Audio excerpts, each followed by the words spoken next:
Story time. Recently I was talking to my ex because I missed him and I really wanted to reconnect with him and get back to him because I really missed him so much, and I have some feeling getting revived toward him. So, in a moment of vulnerability over the phone, I felt comfortable enough, I felt like I trusted him enough.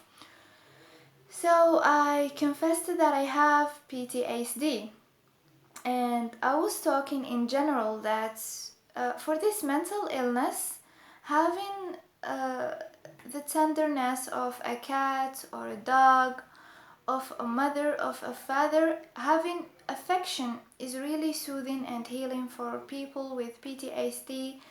It helps us go back to reality, center ourselves. And I told him, likewise, I need your affection and tenderness, and that I had affection for him that I stored in my chest for years, since that it was a long distance relationship, and I just want to receive and give affection for him. Okay, end of story. He called me the morning after, raging at me, told me that I humiliated him and I consider him as a pet and I consider him as an animal and I want to use him to medicate my PTSD. So, let's go back to the beginning of the story with this guy. It's somebody that I matched online like in 2020, and we fell for each other so hard. We fell in love and we started talking.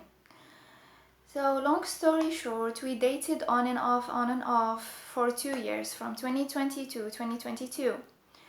Why there was a lot of on and offs? Because each time he used to disappear and ghost me for no reason, telling me that he's in military and he got missions and all of that. And I know this is not true. He always has the opportunity to call me and talk to me, whatever. So the cycle of him ghosting me made me develop this, let's say, immune system. I started growing cold toward him, and him leaving or coming back started no longer affecting me. So in the end, I felt so tired because he's inconsistent with me, and I broke up with him for 3 years. You have to, guys, focus on this. We're apart for 3 years. So recently in August, he called me again. We started talking again as friends, okay? As friends. But I really feel very good each time I talk to him. It's like a drug for me.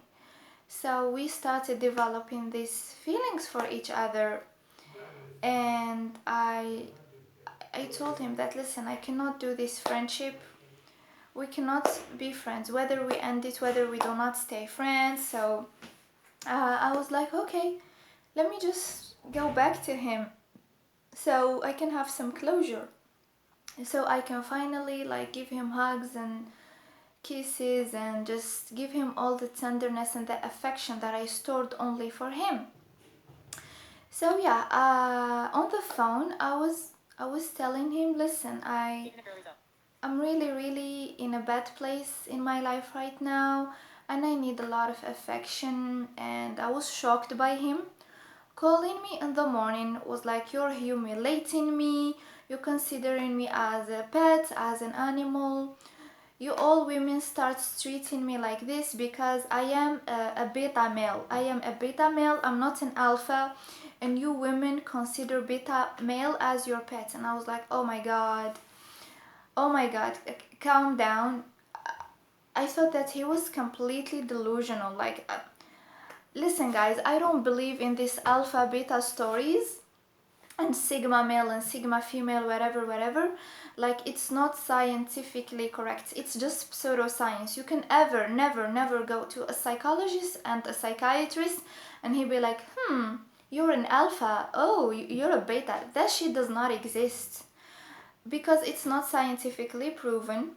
Well, there was like a biologic study about wolves, and this biologist, in like defining like the wolf families, he said that there is an alpha wolf controlling all the group. And he said again, when his studies were like let's say reciprocated on human behaviors, he told him, guys, you are taking my study out of its concept. So all of this alpha beta male, it's an internet mythology, it's not scientifically correct. And I told him, listen, I don't put you, I respect you, I do not put you in a case, in like in a type or anything. It's like the same for people who telling themselves, oh, I'm a 7 on 10, I'm a 3, I'm not a number. I don't put myself, I'm not a number, and I'm not anything like that. So he basically was repeating all over again that, yeah, all of his exes are disrespecting him, and he's a beta male, and everyone is considering him like a pet. And he was like went in a complete delusional uh, reaction. And by the way, I have to say that his tone of voice was deeply cracked. So maybe I'm not sure if he was like genuinely hurt, or he was like withdrawing from a substance, because his voice was very cracked. And I told him, listen up, I'm not disrespecting you, and you're the one who ghosted me all over again. And he told me, yeah, I ghosted you, but you're always mine, I never broke up with you. So you can see how narcissistic is that. Like, you leave me alone and you expect me to be for you forever. And I told him that we broken up for the past 3 years, and he was like, no, you're always, I never separated from you.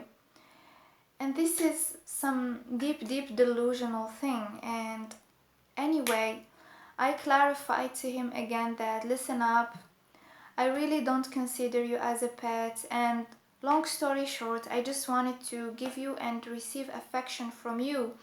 And I told him, I'm very tired of this, let's cut it. And he was like, yeah, like you always do, you cut it and you just cut everything. And guys, yes, I do that. Always people tell me, Khadija, that you do jump to conclusions a lot, because I don't handle it. I'm a very sensitive person. I don't handle it when somebody keeps hurting me. So yeah, I like to end things and just have peace of mind. So this is my story. I don't know, maybe I was wrong in something. You guys express your opinions about this, because I really don't know. I really don't know if maybe I did him wrong. Maybe it was really wrong, and let's say maybe it was really wrong for me to like tell him you are my little cat or something like that. But I was coming from a good place. So take care.